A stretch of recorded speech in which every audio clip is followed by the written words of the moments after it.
if Trevor Lawrence and Zach Wilson would have switched teams for the 2020 season, is it possible that Zach would have put up better numbers with the Tigers than Trevor did with them?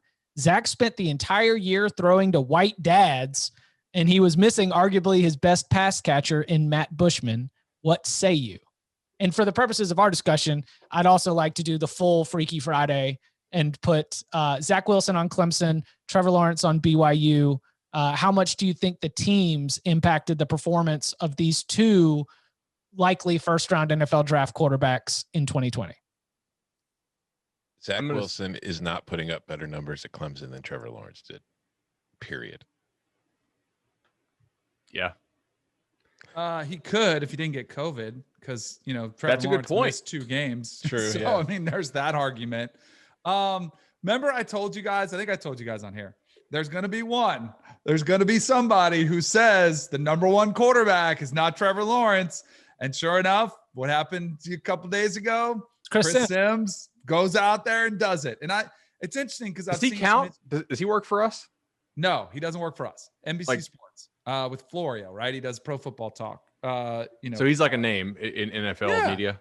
Okay. Yeah, and he's an NFL guy, so he does more NFL. They do all NFL on their show, but every year he does do a quarterback specific ranking of quarterbacks. And he's been good. He's made a couple calls that have ended up looking okay, right? Yeah, I think he's made a couple good calls and he's made a couple bad calls. Like, I don't think he's anything specially good or especially bad. Like, I don't think it's one way or another. But I don't know. It's interesting because I saw some people saying like, hey, at least somebody's against the grain. Well, good luck with that. Like, go ahead if you want to be against the grain. If you were a front office member or a GM or a coach and you were in charge of selecting quarterbacks for this year's draft, there is zero chance you would put your livelihood on the line by taking a flyer on Zach Wilson over Trevor Lawrence. Like, it's one thing to do it and it's fun to be the contrarian. And I don't mind that line of thinking all the time. And you could make a case and you could look at different film and you could definitely portray this situation. But to me, that's exactly what this is. This is entertainment that Chris Sims is providing us with. And of course, there is a chance that Zach Wilson gets drafted and he's in a better situation than let's say Urban Meyer is a disaster in the NFL. I'm not saying he will be. Let's say he's overmatched. The players don't like him. There's a revolt and, Darrell Bevell doesn't, maybe there's a conflict between coaches and Trevor Lawrence doesn't work out the first 5 years. Yeah, there's a chance Zach Wilson could be better his first 5 years. There's a chance he could have a better NFL career, but not one person would make that decision based on what we've seen up to this point from both those quarterbacks. And Zach Wilson's good, but there's no way you're taking him over Trevor Lawrence. You know who else was missing his number one quarterback or number one receiver this year? Trevor Lawrence. Trevor Lawrence. Justin Ross missed the whole year. And then Frank Ladson and Joe Nagata also got hurt. They ended up, who is it? Cornell Powell and Amari Powell all of a sudden became a stud. But it wasn't like Trevor was throwing to dudes who were proven studs. I mean, that team had a whole lot of uncertainty on it as well. You may be throwing to white dads as the questioner said, but he's also like, those guys are being covered by white dads too, or guys who aren't even good enough to play at BYU. I think Zach Wilson's pretty good, but I mean, Trevor Lawrence is the rare dude that we have seen since he was 14 years old. Ball out, get hyped up more, come up, meet those expectations. Okay, ball out again, expectations raised, and just continues to meet him. It's like he's just always rising to the occasion. That it's freaky. Now, what's interesting? There's a coach on the Vanderbilt staff who did at one time on the Cover 3 podcast say that when they were coming out of high school, and Bud, you'll probably remember this coming from Barton, that he was higher on Justin Fields as a prospect, and Justin Fields looked like the lock and looked like the guy that stood out that everybody was talking about when they were throwing next to each other with Trevor Lawrence versus Justin Fields. And I was kind of surprised to hear that because I knew they both came out with really massive expectations.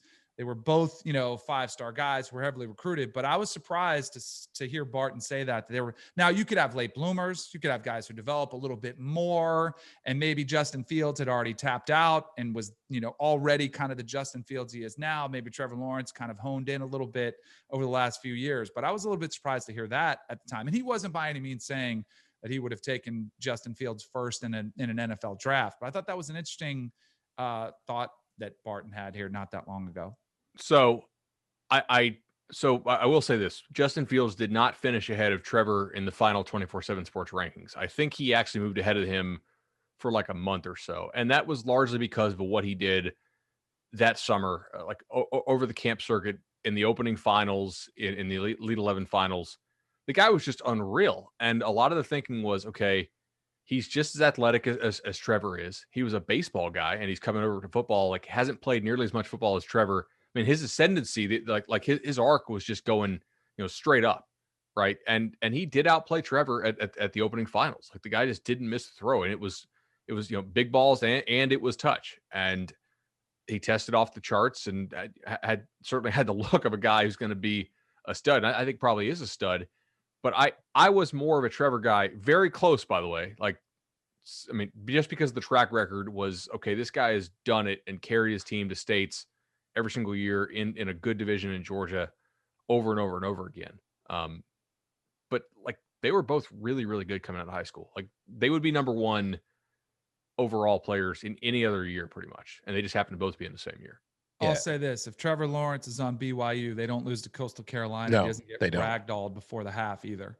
No, they're killing everybody. Cause that's like, we've been talking about this for a bit. I don't want to go too far into it, but like I had my first mock draft of the spring go up last week. It's, you can read it at cbssports.com or find it at the top of my Twitter page. But like the crazy thing to me with Zach Wilson is I think Zach Wilson, sorry, I think he's a very good player. I think he's very talented. But I think what happens when it comes to draft evaluation, particularly with quarterbacks, is we already know Trevor Lawrence is awesome. So people kind of just back off of that. Justin Fields is the presumed number 2. But then everybody starts looking for the next thing because they're tired of watching these two guys. So they're not only looking for the next guy to kind of hype up, but they're also looking for anybody that reminds them in any way of what the hot, cool new thing is in the NFL. And what's the hot, cool new thing? It's Patrick Mahomes. So they find Zach Wilson and they see a guy with arm strength. They see a guy with talent. They see a guy making throws off platform with weird arm angles. And it's like, hey, this guy reminds me of Patrick Mahomes. And then it's like, wow, look at how accurate his throws are.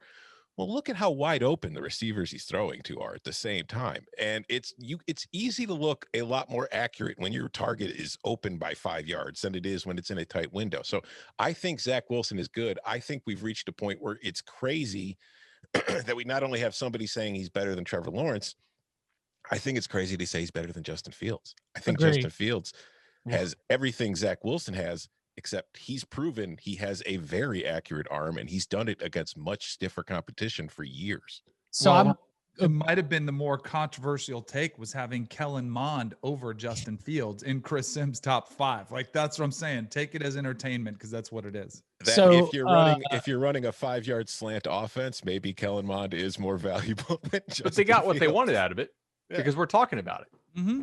So you know what I mean, it's hot takery for the hope that other other written sites will aggregate it and we'll talk about it, which we did because it's fun off-season content. So good job, Chris Sims.